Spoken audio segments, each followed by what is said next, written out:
Bonjour, bienvenue à ce nouvel épisode du podcast de Sur deux roues. Aujourd'hui, on reçoit Mathieu Latulippe de Cycle Tulipe et avec lui, on va parler de géométrie, de cadres en acier, de cadres custom. Bref, sa compagnie fabrique des cadres custom en acier.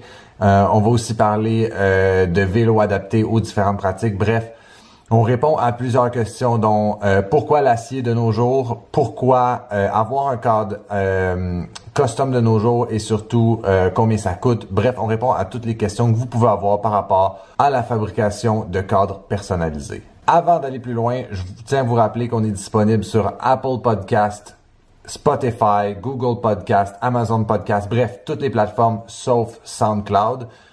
La raison est bien simple, ils nous demandaient de l'argent et c'est un projet qui est bénévole et gratuit sur deux roues, donc par conséquent, on va pas payer malheureusement pour diffuser sur SoundCloud. Par contre, je vous invite à vous abonner. L'année passée, il y avait en moyenne 2000 auditeurs par épisode et on tient les invités et moi à ce que vous soyez tout aussi nombreux et que vous ne manquiez pas un épisode cette année. Alors, n'hésitez surtout pas à vous abonner sur votre plateforme préférée. Sans plus tarder, allons parler avec Mathieu.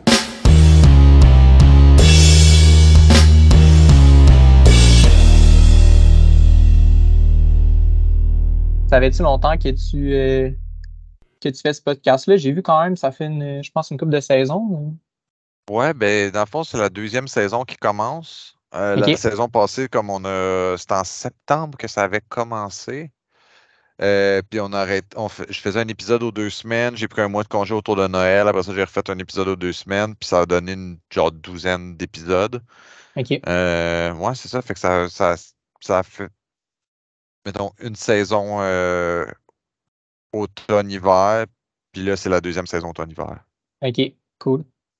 Ouais, non, ça avait bien pogné l'année passée. Tu sais. Dans le fond, moi, ça avait commencé, je voulais faire ça parce que moi, je travaille en marketing, puis Spotify m'avait envoyé une pub qui disait genre 95% de completion rate. Ça, c'est le pourcentage de personnes qui commencent à écouter une vidéo ou un audio, puis qui le finit, puis j'étais comme, c'est impossible. Genre sur Facebook, avoir l'attention de 15 secondes, genre, c'est comme le Ouais, bout c'est de un la défi, marde. là.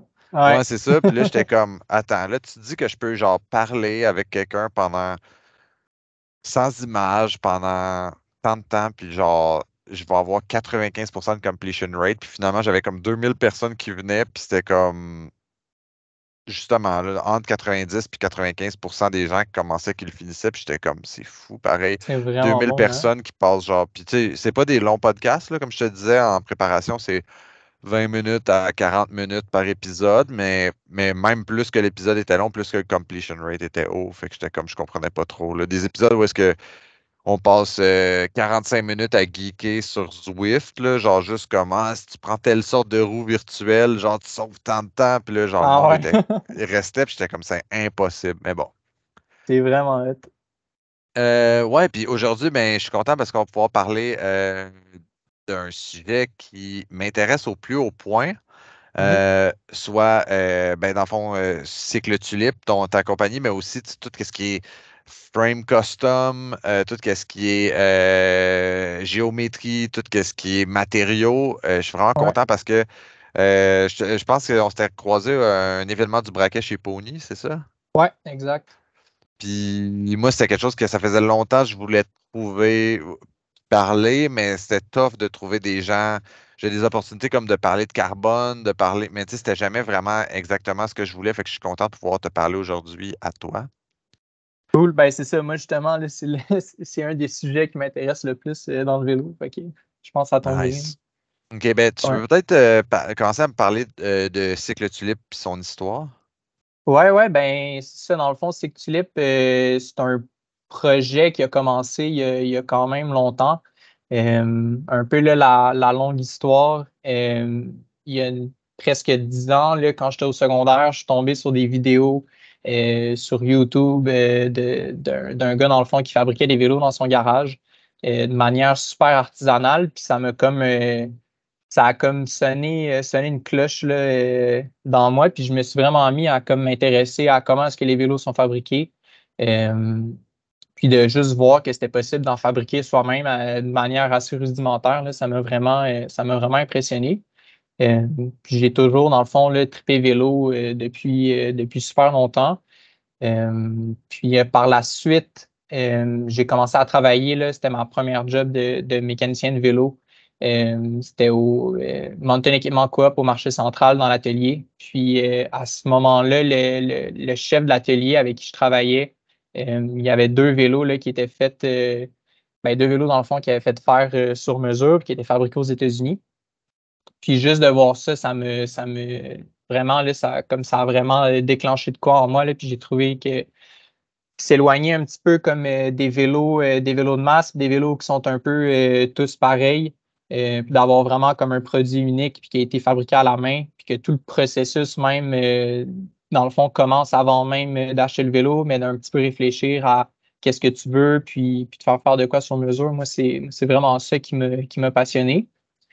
Puis après ça, bon, il y a une couple d'années qui s'est passée, puis un petit peu avant que la pandémie commence, je me suis acheté une soudeuse, puis j'ai juste commencé à souder, puis essayer d'apprendre là, à souder. Puis de fil en aiguille, ben, j'ai acheté de l'équipement, puis j'ai commencé dans le fond à fabriquer mon premier vélo il y a comme 2 ans.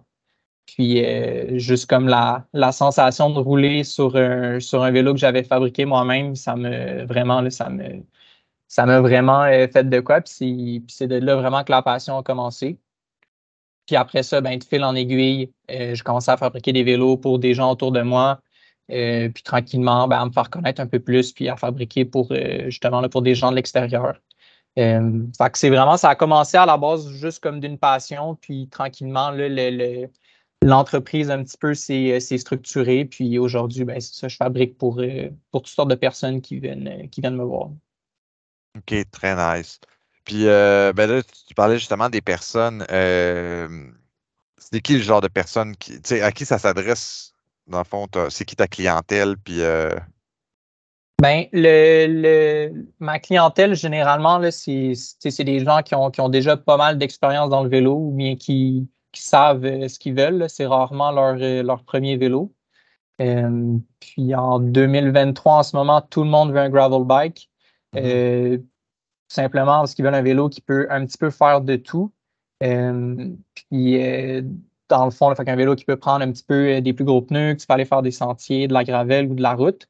Fait que généralement, les gens me viennent avec ça, puis en creusant un petit peu plus sur ce qu'ils veulent faire avec leur vélo ou bien le type d'utilisation, ben, on arrive dans le fond à comme faire un vélo sur mesure qui va vraiment répondre exactement à ce qui les intéresse. OK, Fait que la clientèle, c'est ça, c'est juste du monde passionné de vélo, puis on arrive à leur faire un vélo pour leur pratique là, particulière. très nice.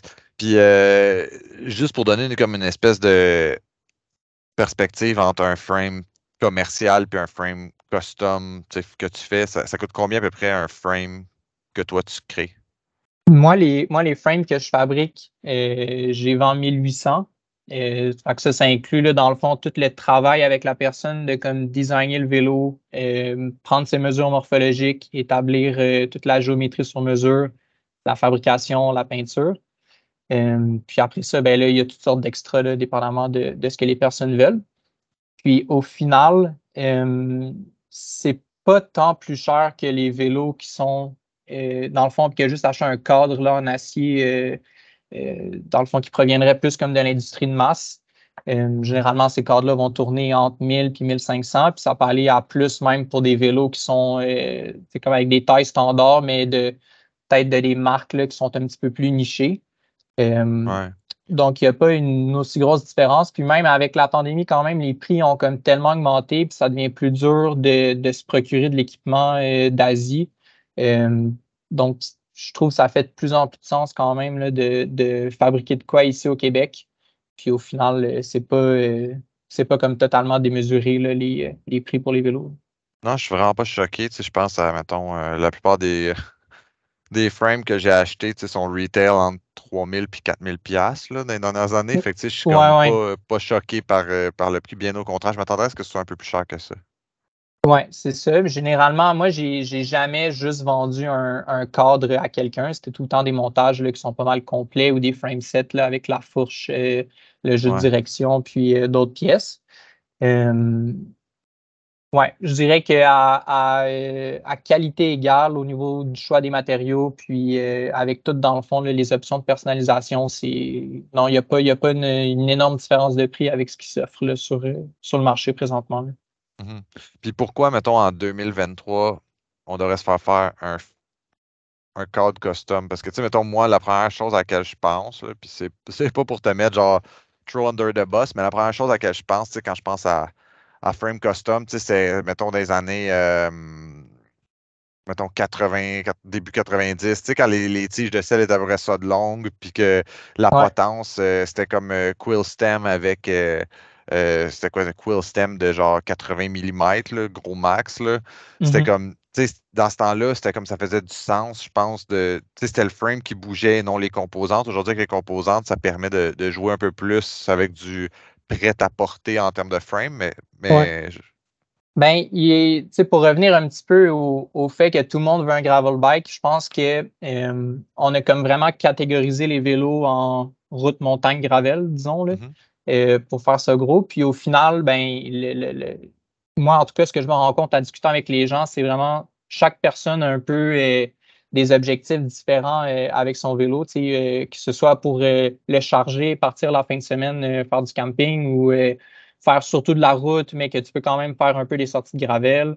Tout ça, ben, au final, moi, je trouve le plus gros avantage du frame custom, c'est vraiment faire un vélo qui va pouvoir s'adapter exactement au genre de pratique que tu veux faire. Un vélo qui est pas chargé, par exemple avec des bagages, ou un vélo qui va être très chargé, il va se comporter complètement différent.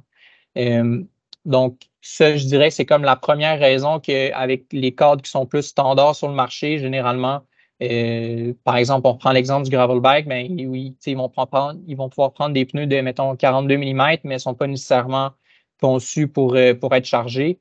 Donc, on arrive un petit peu plus à venir designer quelque chose qui s'adapte mieux à la pratique. mhm, Après ça, il y a toute la question justement des morphologies. Pour les personnes qui se situent plus comme aux extrêmes là, du spectre morphologique, fait que les personnes, mettons, très grandes ou bien plus petites, l'industrie de masse s'intéresse très peu à offrir là, vraiment comme un produit adapté à ces personnes-là.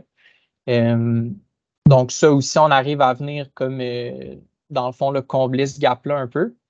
Puis même, tu sais, comme tu disais, au niveau des potences et des sorties de selle, juste pour un aspect qui peut paraître esthétique, mais quelqu'un qui veut avoir un vélo qui est super confortable, il ne veut pas nécessairement mettre 100 mm de spacer sur son vélo puis mhm. avoir une potence super relevée, ben, avec la géométrie, on arrive à faire un vélo qui s'adapte super bien à ces personnes-là sans nécessairement devoir tout transformer un vélo que tu achètes. Tu sais, si tu achètes un vélo justement standard, ben, ils vont venir avec certaines pièces. Généralement, les roues, c'est pas super ou ça va être des pneus de base. Puis au final, il faut quand même que tu reviennes changer les composantes sur ton vélo pour l'adapter à ce que tu veux faire. Mhm. Donc, juste le faire du premier coup exactement comme la personne veut. Euh, Justement, comme quand la personne sait ce qu'elle veut, ben, ça fait beaucoup de sens au niveau juste des coûts, puis juste d'avoir un vélo qui est parfaitement adapté à soi. Que je dirais que c'est vraiment ça, en gros, ouais. OK. Mais moi, je trouvais ça vraiment intéressant parce que j'avais jamais considéré, en effet, tu sais, dans le fond, de se faire un bike custom par rapport à nos intérêts. Tu sais, pour vrai, moi, Mhm. genre, quand je roule en gravel, j'aime avoir un bike agressif. J'ai essayé plein de sortes de bikes qui étaient comme plus slack, plus bikepacking. Puis, tu sais, c'était vraiment Ouais. pas ma vibe. J'ai trouvé, tu sais, avec le bike que j'ai là, je pense le bon setup, agressivité versus stabilité. Mhm. Puis, effectivement, tu sais, ça fait totalement du sens de s'adapter, tu sais, à sa pratique. Puis, spécialement pour un bike comme le gravel bike que tu vas toffer probablement plus longtemps que. Tu sais, Ouais. ça outrepasse les modes. Est-ce que tu veux me parler de comment, mettons, c'est quoi que tu changes pour, mettons, tu parlais genre quelqu'un qui veut utiliser son bike comme bike de route, bike de gravel, quelqu'un qui est plus bike de gravel, quelqu'un qui est plus endurance, quelqu'un qui est plus cyclotouriste. C'est quoi qui change d'une géométrie à l'autre? Ben, il y a différents, comme la géométrie va vraiment affecter beaucoup le comportement du vélo. Mhm, Donc, tu sais, justement, quelqu'un qui voudrait faire un petit peu plus de la course de gravel ou des sorties plus sportives en gravel, Généralement, là, je vais plus l'orienter vers une géométrie qui va être un petit peu plus agressive. Puis un vélo qui va être comme plus agile, qui va plus répondre au input là, que tu donnes euh, au guidon là, quand tu veux tourner, par exemple. Un empattement un peu plus court, fait quelque chose qui est un peu plus vivant. OK, fait que dans le fond, Après, l'empattement, juste pour ceux qui connaissent moins ça, dans le fond, ouais, l'empattement plus court, c'est que les roues sont moins. Il y a moins d'espace entre les deux axes des roues. Puis c'est ça. toi, dans le fond, tu. Ouais, vas-y. Tes roues, dans le fond, là, vont être plus rapprochées. Fait que ça permet justement de faire un vélo qui est un petit peu plus agile, qui est un petit peu plus nerveux, qui va être plus agréable à rouler, dans le fond, sans charge. Puis là, à l'inverse, quelqu'un qui veut faire du bikepacking ou du camping, on va venir l'allonger pour stabiliser le vélo.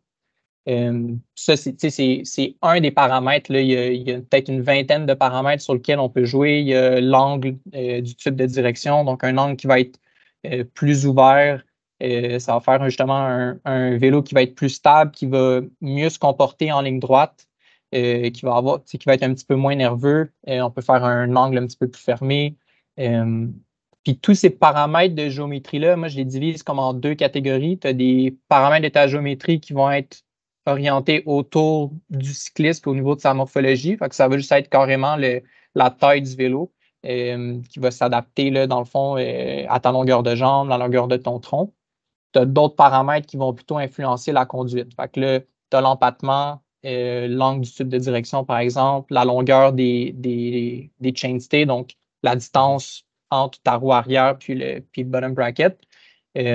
Donc, tu peux venir fine-tuner la position du cycliste avec les paramètres qui sont plus orientés cycliste, puis tu peux venir fine-tuner un peu la conduite du vélo avec plus les paramètres là, qui vont influencer la conduite du vélo. Fait que dans le Puis, fond, juste pour nos auditeurs, ouais, tu agrandis le triangle ou rapetisses le triangle pour s'adapter au cycliste, puis après ça, euh, dans le fond, la fourche avant puis le triangle arrière, tu le modifies pour que ça devienne plus adapté à la pratique, puis ouais, amener de la stabilité ou de la nervosité. exact. Ça serait pas mal là, la manière de l'imager. Euh, Après ça, tu sais, au niveau de la morphologie du cycliste, tu peux allonger le triangle avant, dépendamment de sa longueur de tronc, la longueur de ses bras. On peut jouer avec l'angle aussi du tube de selle, dépendamment de si on va plus regarder la longueur du fémur du cycliste pour avoir une bonne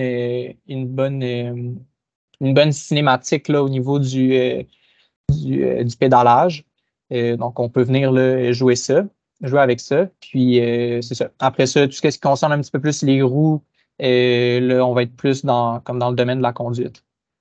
Fait que ça, je dirais, c'est comme plus les paramètres qui sont géométriques du vélo.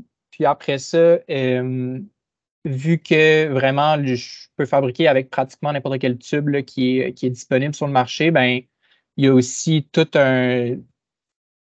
comme une grosse démarche pour venir optimiser justement le matériau puis le tubing qui va être utilisé pour le cycliste. Fait qu'on peut venir jouer sur la rigidité du vélo, fait qu'on peut l'assouplir ou bien le rendre plus rigide. Encore une fois, dépendamment de si la personne a un vélo qui est plus confortable ou un vélo qui est un petit peu plus rigide pour avoir plus de puissance, mettons, dans les relances ou bien quand on est debout sur les pédales. Donc là, on va venir jouer plutôt avec les diamètres des tubes. Fait que plus le diamètre du tube va être grand, plus le tube va être rigide. On peut jouer avec l'épaisseur aussi du tube, qu'on peut enlever du poids sur le cadre là, pour les personnes qui sont un petit peu plus légères, ou bien on peut vraiment faire un cadre qui est super bomb-proof là, pour quelqu'un qui voudrait faire le tour du monde en vélo. Donc, c'est ça, qu'on peut jouer sur quand même beaucoup de paramètres pour produire un vélo sur mesure. Très cool, très cool. Je prends des notes pour écrire des articles, là. Je sais que ce podcast-là, je peux écrire 2 articles de blog. Fait que tu me vois Super. taper, c'est pas que je t'écoute pas, ou si les gens entendent en arrière-plan, c'est parce que je trouve ça intéressant ce que tu dis, fait que je prends des notes pour le futur, parce que quand je vais faire le montage, j'ai l'impression que je risque d'être en mode montage, puis je veux me rappeler de ces cues-là. Ouais, ouais. Ben, écoute, c'est un super segue pour, dans le fond, quand tu parlais des matériaux, etc., c'est un super Mhm. segue. On dirait qu'on s'est comme, qu'on a fait une répétition, mais non, on n'a pas fait de répétition. Sur ton site, j'ai vu, ça c'est une citation, tu dis mieux exploiter les propriétés mécaniques de l'acier. Tu sais, on sait que l'acier comme a eu une époque glorieuse dans le monde du cyclisme. Après ça, tu sais, il y a eu tout l'aluminium. Après ça, il y a eu Mhm. le, le carbone. Là, il y a bien des constructeurs. Peux-tu dire constructeurs, c'est juste en auto? Fabricants. Ouais, Bref, fabricant, ouais. manufacturiers qui retournent vers l'alu. Mais toi, tu sais, comme tu parles beaucoup de l'acier, est-ce que tu veux nous dire pourquoi l'acier c'est mieux ou qu'est-ce qu'il y a de différent? C'est quoi? Pourquoi toi tu privilégies ce matériau-là? Je dirais que, ben, premièrement, au niveau des propriétés mécaniques de l'acier, tu sais, c'est un matériau qui a une longue durée de vie, qui est très, très résistant en fatigue. Donc, après même plusieurs années où, lorsqu'on charge beaucoup un vélo, ben, l'acier va tout le temps rester super durable. Euh, Aussi, pour ceux qui ont déjà roulé un vélo en acier puis essayé après ça des vélos en aluminium ou en carbone, l'acier a un feel qui est vraiment unique, là, qui a une excellente capacité à absorber les vibrations ou bien les imperfections de la route. Fait que ça fait des vélos qui sont super confortables, extrêmement durables aussi. Ce qui fait que ça s'adapte quand même à la plupart de la pratique de la plupart des gens. Fait que généralement, comme on va aller dans un magasin, on va se faire proposer beaucoup du carbone pour les vélos un petit peu plus haut de gamme, puis de l'aluminium aussi. Mais tu sais, puis le carbone a vraiment sa place pour je pense, plus pour comme le vélo de route, quand on veut vraiment un vélo que le poids, tu sais, qu'on veut diminuer le poids le plus possible. Mais le poids n'a pas tant un gros impact sur nos performances en vélo. Puis l'acier, ben, il va être plus confortable, va durer plus longtemps aussi. Puis avec les nouveaux alliages, puis là, je pense que tu sais, c'est là qu'il y a vraiment eu une évolution depuis, par exemple, les années 90 ou avant. Dans les types d'alliages d'acier qui sont utilisés, on arrive à faire des tubes beaucoup plus minces qu'avant. Puis ça fait des vélos que même au niveau du poids, on peut pratiquement se comparer à des cordes en carbone. Que la différence, là, moi, c'est l'image que j'utilise beaucoup, mais la différence entre un cadre haut de gamme en acier puis un cadre un petit peu plus milieu de gamme en carbone, ça va être à peu près une demi-bouteille d'eau, un demi-bidon d'eau là, de à peu près 250 grammes, 300 grammes de différence au niveau du poids. Fait il y a une très faible pénalité de poids, mais avec quand même des propriétés qui sont intéressantes, encore une fois, au niveau de la durabilité et du confort. Puis même d'un point de vue un petit peu plus environnemental, l'acier va permettre de faire un vélo qui va durer plus longtemps dans le temps. Puis l'acier, c'est le matériau qui, de loin, est le plus recyclé sur la planète en ce moment. Donc, même dans une optique plus environnementale, l'acier est vraiment supérieur au carbone qui est pas recyclable. Mhm. Puis à l'aluminium aussi qui est plus difficile à recycler à ce moment-là. Intéressant. Euh, Écoute, là, je vais sauter du coq à l'âne parce que on avait des bons segways. Je suis juste curieux. Dans le fond, tu sais, tu nous parlais dans le fond des modèles de géométrie. Tu dis que tu es un autodidacte. Est-ce que tu es arrivé toi-même avec ces modèles de géométrie-là ou c'est quelque chose que tu as appris? C'est des modèles que tu utilises? Tu es créatif? Est-ce que tu peux nous parler comme du processus? Ouais.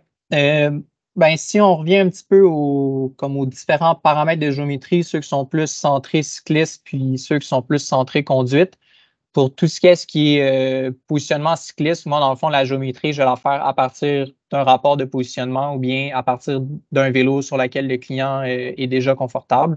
Donc, ça, il y a pas il y a pas vraiment comme de nouveauté. Depuis cet été, je travaille aussi avec Jeff Farnsworth de Posivélo, qui lui là, s'occupe plus de la partie positionnement là, morphologique. À partir de ça, on arrive déjà à dimensionner le cadre. Puis après ça, pour tout ce qui est des paramètres un petit peu plus de conduite, j'ai eu la chance de rouler quand même plusieurs vélos dans ma vie, qu'en prenant un petit peu des chiffres là, sur les vélos que j'ai roulés ou en juste en faisant énormément de recherches. Là, j'ai un fichier Excel avec à peu près toutes les géométries de tous les vélos que j'aime puis qui m'intéressent. Ben, j'arrive justement à à faire comme un mix intéressant puis ressortir des géométries là, que moi je trouve intéressantes. C'est sûr que quand tu te fais faire un vélo sur mesure, tu vas mettre beaucoup de pouvoir dans les mains du fabricant. Fait que mes vélos sont un peu tout le temps à ma sauce, puis sont tout le temps comme mes géométries, là, c'est ce que moi j'aime. Avec une bonne discussion avec les clients, là, je fais de quoi que le client aussi va aimer, mais ça part beaucoup de moi, puis comment est-ce que je vois un peu le vélo. Puis après ça, j'ai eu des clients que c'était des geeks finis de vélo, puis ils me sont arrivés avec justement là, un fichier Excel avec chaque degré de chaque tube, puis ils voulaient ça comme ça. Donc, ça dépend là, vraiment du client et du projet. Là. Mhm. Très nice. Euh, OK. Dans le fond, je sais que les gens trippent vraiment sur les bike hot. Puis j'ai Ouais. été sur ton Instagram hier, il y en a une couple qui sont magnifiques. Ce serait quoi, mettons, puis tantôt tu disais que tu faisais des montages complets. C'est quoi le bike le plus hot que tu as fabriqué, tu sais, mettons, de A à Z, ou tu peux en nommer genre deux, trois, là, mais tu sais, mettons, frame, type de vélo, composantes, etc. Ouais, ben dans le fond, vite de même, là, je pense que mon préféré au niveau des composantes, c'était un bike all-road, le bike orange là, sur sur mon Instagram. C'est OK. un, c'est un cadre en acier en Reynolds 853 avec un tubing super mince, super léger, super réactif. Puis après ça, on a fait un montage là, avec pas mal ce qui se fait de mieux là, en termes de composantes pour un gravel bike. Fait que des roues montées à la main là, ici au Québec, des moyeux White Industries fabriqués aux États-Unis, Grupo GRX DI2. Puis tu sais, on a peinturé le guidon de la même couleur que le cadre, puis de la fourche. Au niveau même de la couleur des composantes, tout match. Donc ça, Mhm. là, tu sais, c'est un build que j'avais vraiment aimé. Mais tu sais, une réponse peut-être un petit peu plus plate. Tous mes vélos, je les trouve vraiment le fun parce que chaque build, chaque choix de composants, ça allait vraiment avec, dans le fond, là, le type de pratique que la personne voulait. Fait qu'au final, chaque vélo est unique, puis chaque vélo a ses petites caractéristiques là, uniques. Tu sais, j'aime beaucoup le porter une attention particulière justement à l'esthétique du vélo. Fait que je peinture tout le temps, par exemple, la potence de la même couleur que le cadre. Essayer de aussi, avec le choix de couleur puis le choix des accents, d'avoir quelque chose là, qui est uni, puis vraiment d'avoir un vélo qui de l'extérieur semble avoir été pensé là, Mhm. au complet. Puis ça, c'est vraiment un aspect important là, sur chacun des builds que je fais. Là. Très nice. Moi, je Puis, suis en train de le regarder. C'est celui qui est un genre de orange Eddie Merckx. ouais. Ouais, il est vraiment nice. Moi, un que j'avais spoté puis que je trouvais vraiment nice, c'est celui, le vélo de Clara. Ouais. Le dernier, ça, c'est le dernier que j'ai sorti. Encore une fois, là, un gravel bike un peu all-around pour aussi commuter. Ouais. Puis c'est avec des composantes assez simples qui est tout en mécanique là, en SRAM rival. Mhm. Euh, puis vraiment, ça a fait un build là, qui est super cohérent. Puis avec une peinture aussi sur mesure pour elle avait dans le fond un choix de couleur là, très précis qu'elle voulait avoir. Puis justement, de pouvoir personnaliser la couleur de son vélo, moi je trouve que c'est un autre très gros argument pour un vélo sur mesure. Ouais. Généralement, en tout cas, moi, ça a tout le temps été un peu ça. Là. Le vélo que je voulais, il n'était jamais exactement de la couleur que je voulais, parce que tu es un peu limité, dans le fond, à ton modèle. Euh, mais ouais, je travaille généralement avec des composantes assez simples, beaucoup en mécanique. Puis ça fait des vélos qui sont super durables, là, puis faciles à entretenir aussi. Non, c'est ça. Mais non, la couleur est malade. Puis tu sais, c'est une couleur qui est tellement unique, en effet. Là. J'ai jamais vu Ouais.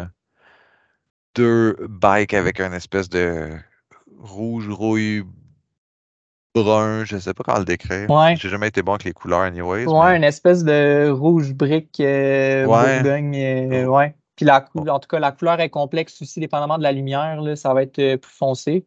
ouais. Puis J'aime vraiment le côté potence peinturé aussi. ouais. Ouais, non, ça c'est très, très important pour moi. Puis j'ai quand même aussi une coupe de vélos intéressants là, qui s'en viennent dans les prochains mois. OK? J'ai deux clients qui veulent participer à la Tour de Vide l'année prochaine. Puis OK? fait que là, on va vraiment aller vraiment avec comme tout intégré. Tu sais, que toutes les pièces soient vraiment bien intégrées dans le vélo. Fait qu'avec un hub dynamo en avant, on va passer les fils à l'intérieur du cadre pour la Hmm. lumière, pour un port USB pour pouvoir charger on the go les appareils électroniques. Euh, ça va ressembler un petit peu plus à un peu un hardtail cross-country, quelque chose du genre, que ça va être très unique aussi.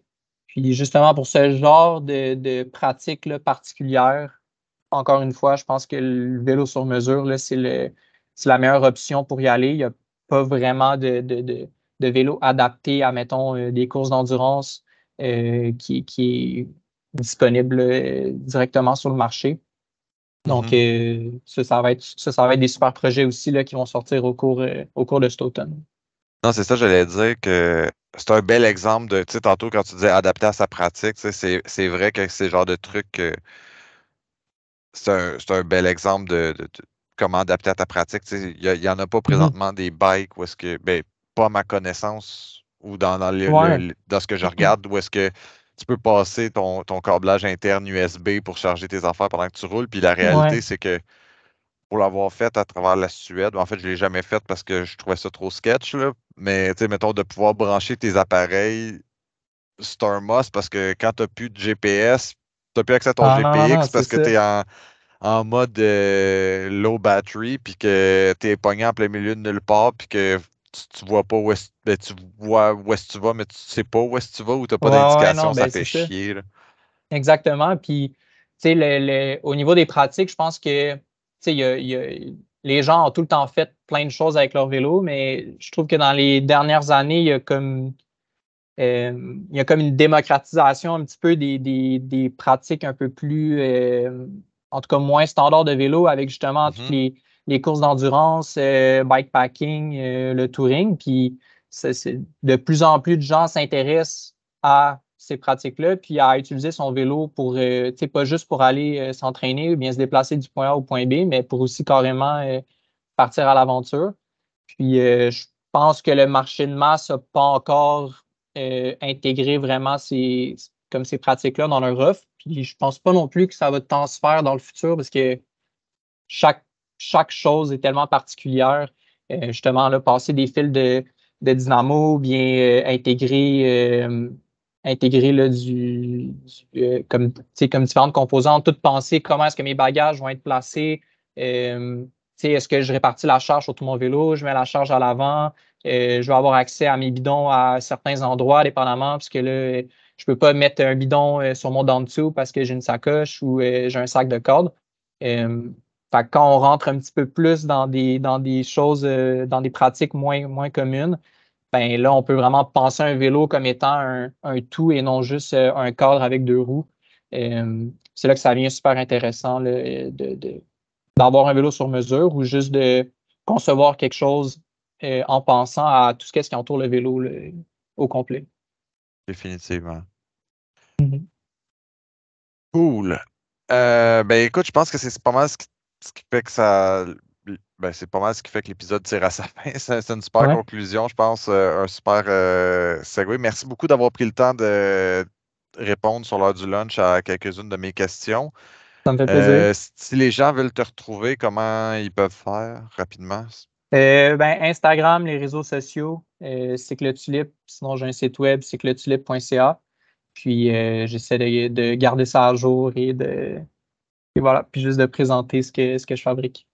Très cool. Ben, hey, un gros merci pour ton temps, puis on se recroise sous peu. Ben, ça me fait plaisir. Merci à Merci. toi. Bye Ciao.